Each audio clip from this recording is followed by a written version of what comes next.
Well, hello guys. Good morning. In this day, I actually take two because I made a couple of mistakes. So let's just get this started. Anyway, so here's how it goes. There's this argument that atheists bring, right? I guess God, which is since they're suffering, there is no God. All of this pain, grief, and blah blah blah, which is actually a pretty interesting argument. You see, what people don't realize is that pain and grief has a point. It has a purpose in God's plan. Was it not pain which was used to actually grow God's disciples? Was Jonah not swallowed by a fish and made to actually contemplate upon his mistakes? Was what was his name again? Nah, I'm just forgetting. Give me a second to remember. Oh yeah, did Jesus not fast for a long time, right?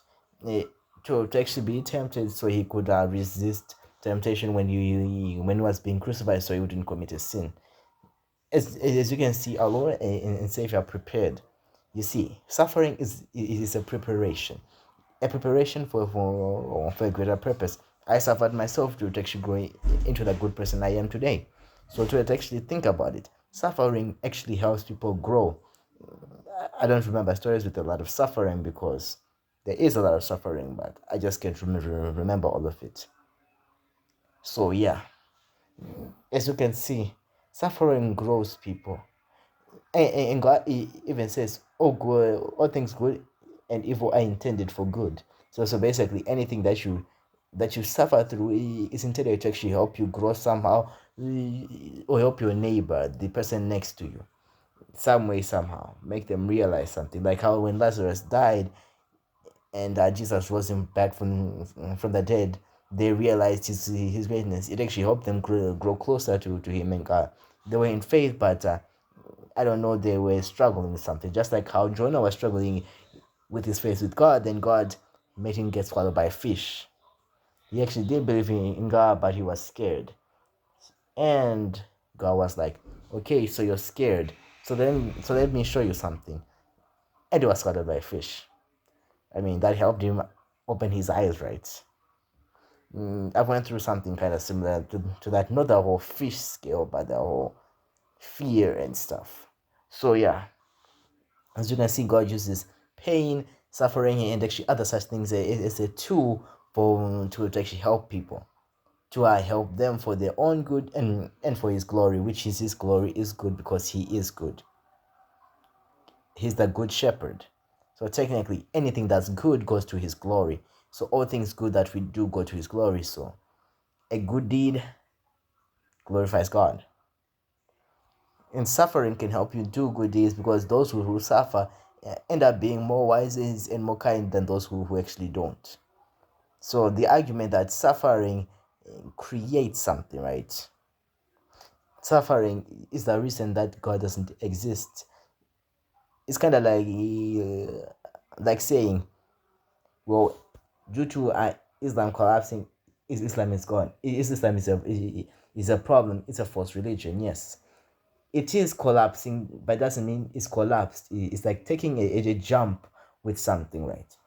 As I've already explained, it's just having a large decline in followers due to them going to the one true religion. I mean, not technically not the one true religion, since there are a bunch of religions with a similar baseline, similar belief in Jesus, and yeah. So basically, saying is the one true one is like saying these religions, even though having the same belief in the same God, going by the same name, which did the exact same thing, down to the T, and saying it's the only true one is actually jumping a boat. I mean, yeah, jumping a boat sounds like an interesting statement. Imagine jumping over a boat. Sounds difficult, doesn't it? Man, oh yeah, man. Whatever. Just don't get the reference.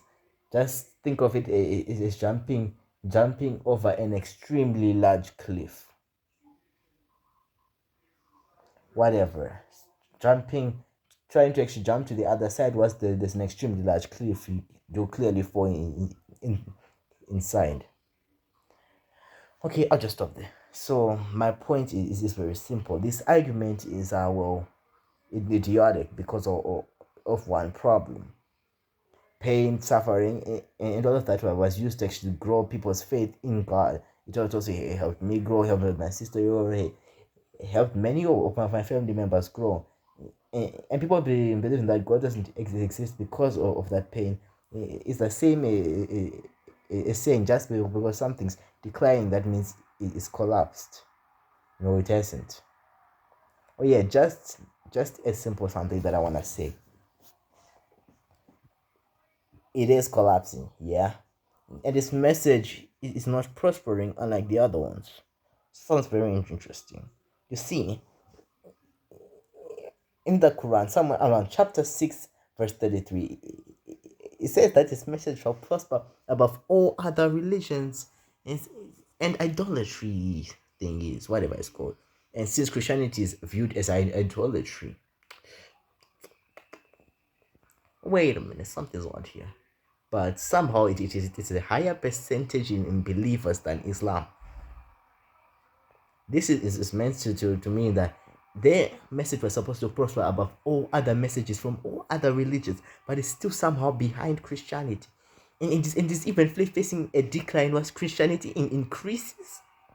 I mean, don't question me, question the numbers. In the numbers in the global population of people that are actually listening to the message are increasing on Christianity's part more than Islam. Islam is losing more but gaining few, while Christianity is gaining more but losing few.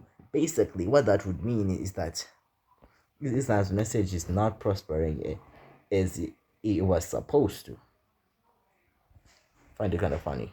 Anyway, but I can see something weird happening. See you guys later and enjoy.